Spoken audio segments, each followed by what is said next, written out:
Welcome, welcome sa bahay ni Kuya Mel. Welcome sa bahay ni Kuya Mel. Welcome sa bahay ni Kuya Mel. Yan po mga kalingap, mga ate, mga kuya, magandang umaga po sa inyong lahat. Ito na naman po si Kuya Mel. Yan, nandito na naman po tayo sa bahay ni Viancy.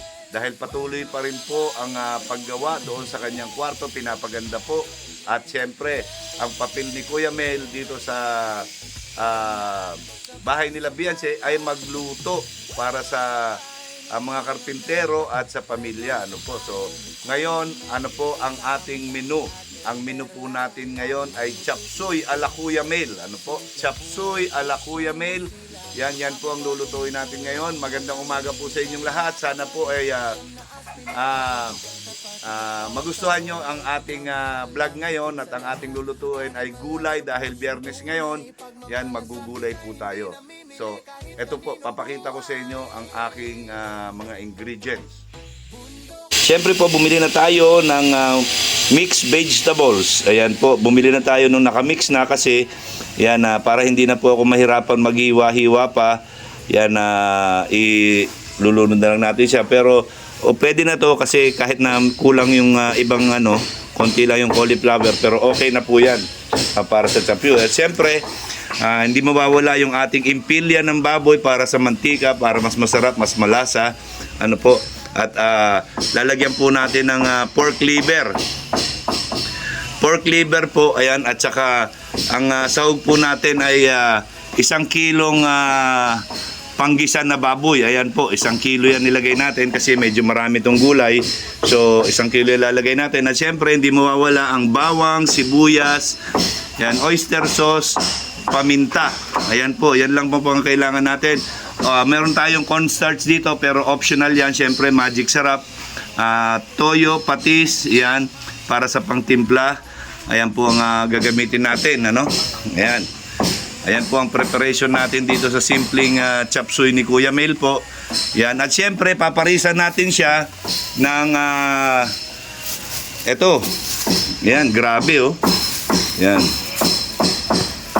Yan, tuyo. Ayan po, tuyo. Syempre, gulay.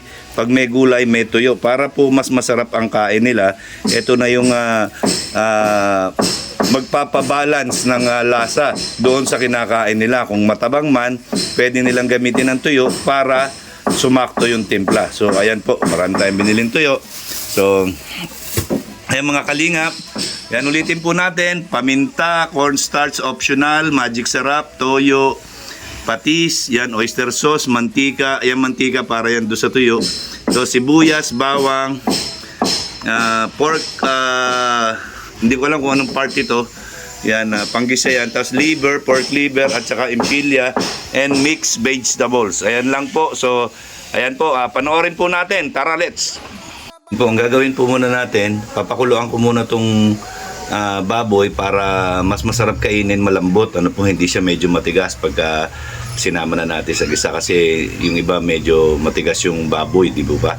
So, ito palalambutin natin yung baboy para pagkain masarap. Ano po, malambot siya, tender siya. So, ito po ay optional, depende po sa inyo yan. Ito, ang gagawin ko po para mas madaling, mas masarap kainin yung baboy, malambot na agad. So, pag hinalo natin. So, yung magiging sabaw nito, yun ang gagawin nating broth doon sa gulay.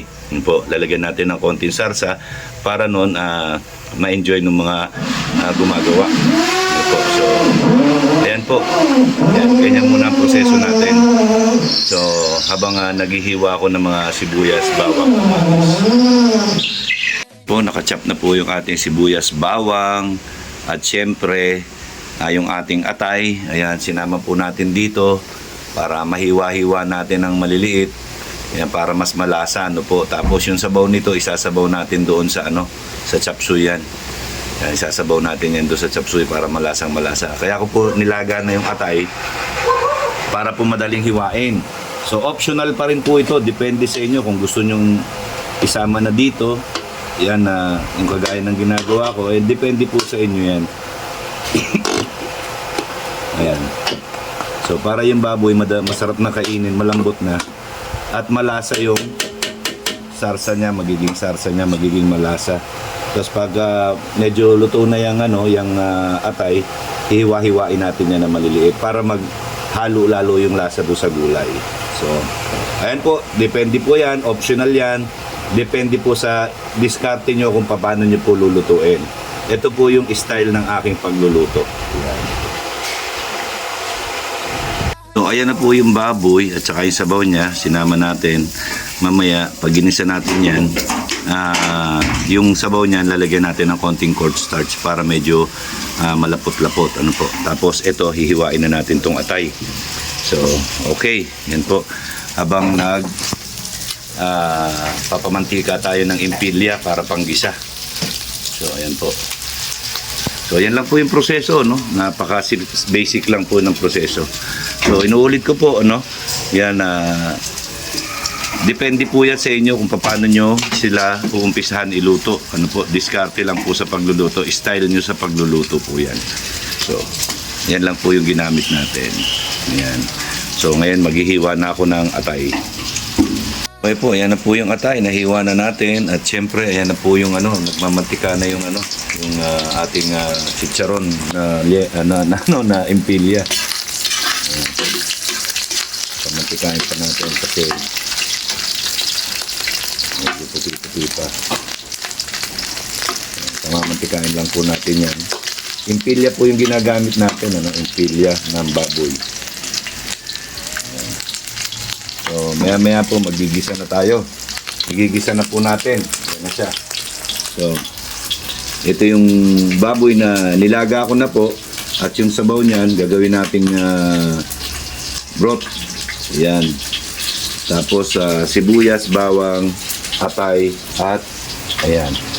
So, mamaya po yan, paghahalu-haluin na natin, may mekos-mekos natin. Ayan. Yung mga ingredients na binili natin. So, maya-maya po magigisa na tayo. So ayan po, nagigisa na po tayo ng sibuyas at bawang. Ano po? Sibuyas, bawang, lutuin lang natin para lumabas yung kanyang lasa talaga, yung aroma. Ano po? Grabe. Ayan, sana maging masarap ito. Sana magustuhan nila para siyempre yun yung pinakakonsuelo natin, yung magustuhan yung niluluto natin. So, yan. Gigisa muna natin. Mamaya sasama na natin yung baboy at saka atay. So, yan po. So, ayan na po mga kalingap. Pinagsama na natin yung atay at saka yung baboy na sa gilisa. Tinimplahan na natin ng ano po yan, ng tawag dito, ng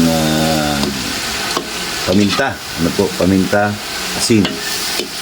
Ayan. Konti lang asin, baka umalat. Ayan.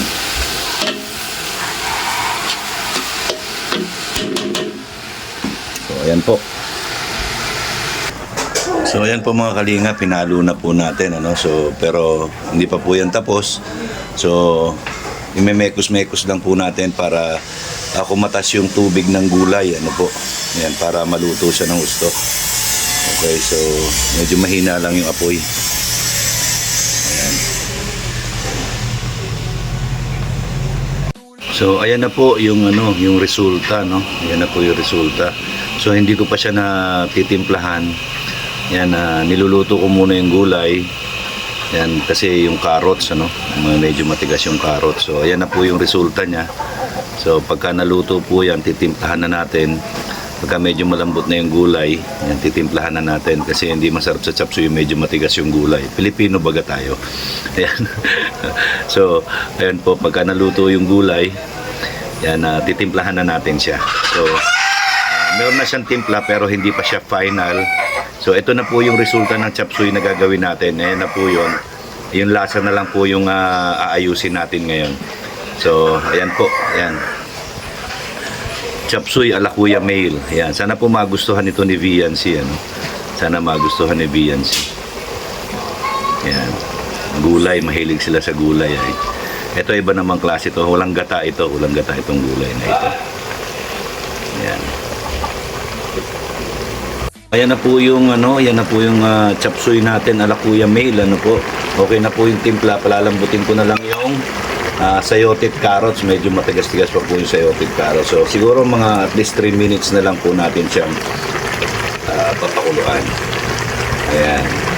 Sana po magustuhan nila itong ating luto na chop suey. Tapos isusunod ko na po dyan ay yung tuyo. Okay. Ito na po yung cornstarch. Ano po? Ngayon natin gagamitin yung cornstarch. Yan. Isang kutsara lang po nilagay natin para hindi siya mag-paste. No? Para hindi siya ganong mag-paste. So isang kutsara lang nilagay natin. So para medyo masarap-sarap siyang tignan. Kaya halo, mekos-mekos lang po, mekos-mekos.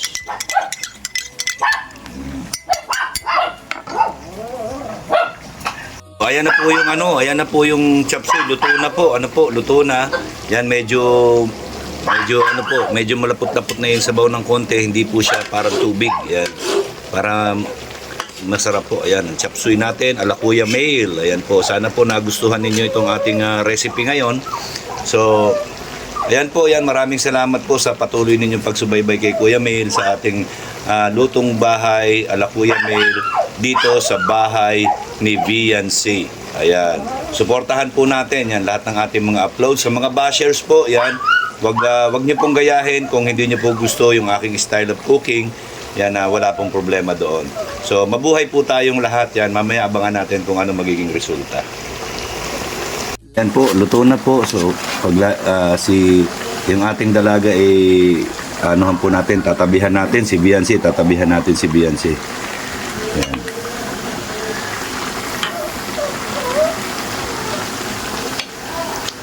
So, madami naman po ito. Yan, no?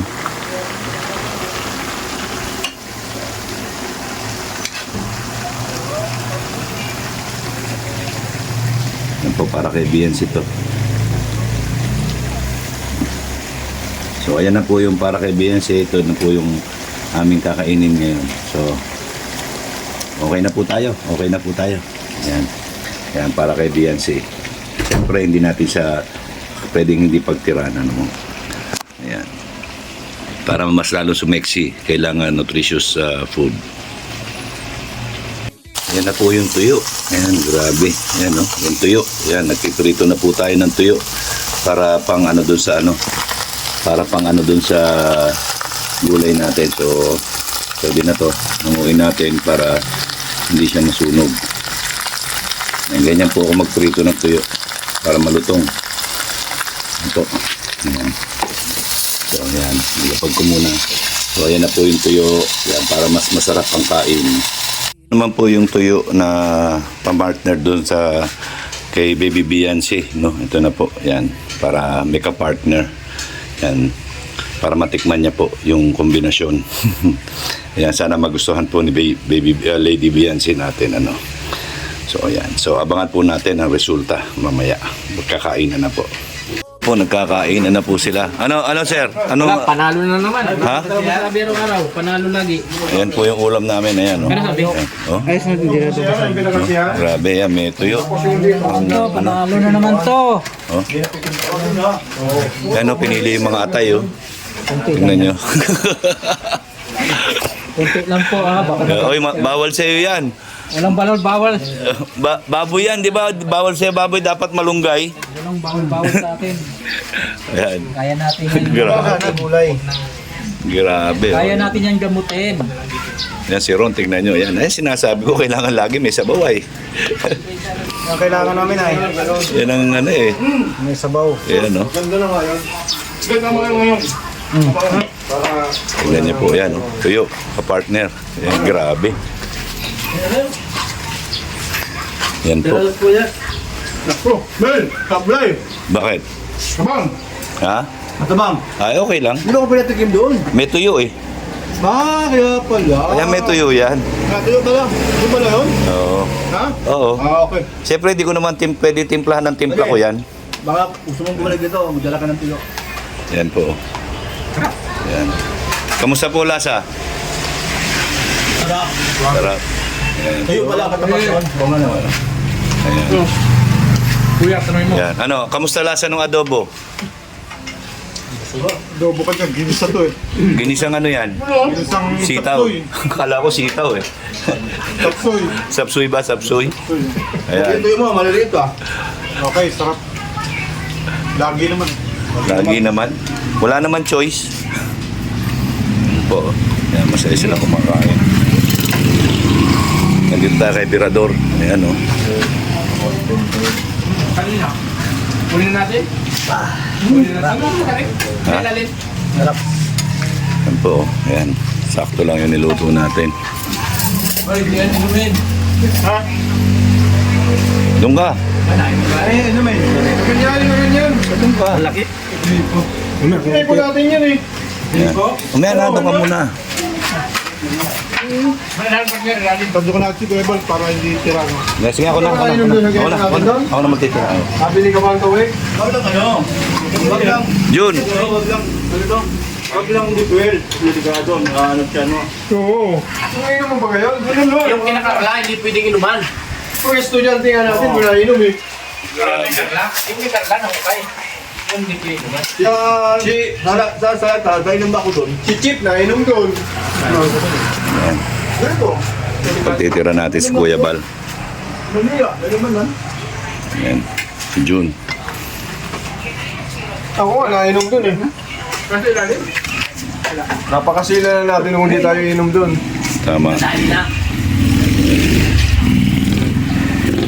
Hindi ko. Po, pinagtira ko na po si Kuya Bal. Baka maubusan ay. So, para pagdating niya, meron na siya pagkain. Tayo naman po yung kakain ngayon. And grabe, ang dami niya, no? Tingnan niyo, yan na lang. Ano masasabi mo? Sarap, gabi. Labas na naman?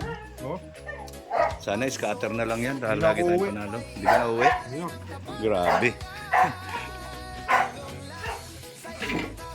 Sarap ba yung ulam natin?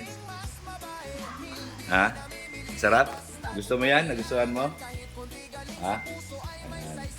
Yan, anong pangalan mo nga? Biel. Yan, si Biel. Yan, shout out kay Biel. Nagustuhan niya yung gulay. Ayan. Hindi po yan kumakain ng gulay talaga, si Biel. Nung natikman niya po yung chapsuy, napakain siya ng gulay. Bigla. Ngayon lang siya nakakain ng gulay. Grabe, no? So, ayan. Bal, yan. Kumakain na si Kuya Bal. Grabe. Lasang pinakbit. Lasang pinakbit. Anong ulam to? Chapsuy po na pinakbit yan. Grabe. Ayun no? State side na pagkaluto ano eh. Yan. Yan. State side na state side. Dinala ng munggo ni Dr. Lab po. Ayan, no? Si Tara Dr. din. Lab. Bro, mo. Sige lang. Rato. Baso. Ayan. Ano? Ano po, kumakain si Kuya Bal, oh. Munggo at saka chapsuy. Munggo chapsoy. Grabe. Sasa. Yan, na-late na po kasi dumating si Kuya Bal kaya late na siya kumain.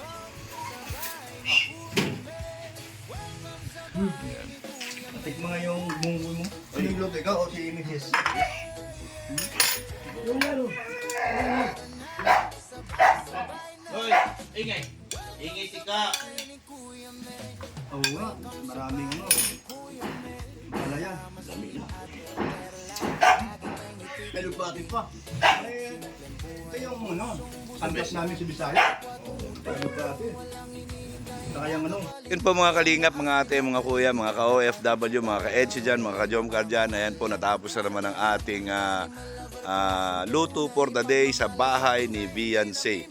Ayan po, nabusog na naman po yung ating mga karpintero at syempre ang ating Lady Beyonce pinagtira po natin at saka para doon sa pamilya niya po, no, meron tayong nilagyan natin sila.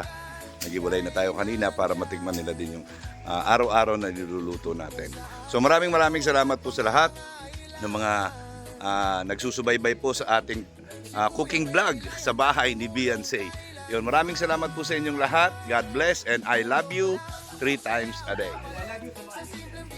Puso'y nagiging buot panatag. Hindi views ang habol, hindi rin kasikatan, kundi ngiti ng kapwa ang tunay na yaman. Welcome sa bahay ni Kuya Mel. Dito ang pagmamahal ay totoo. Sabay-sabay tayong umusad, mas marami pa ang ating matutulungan. Sama-sama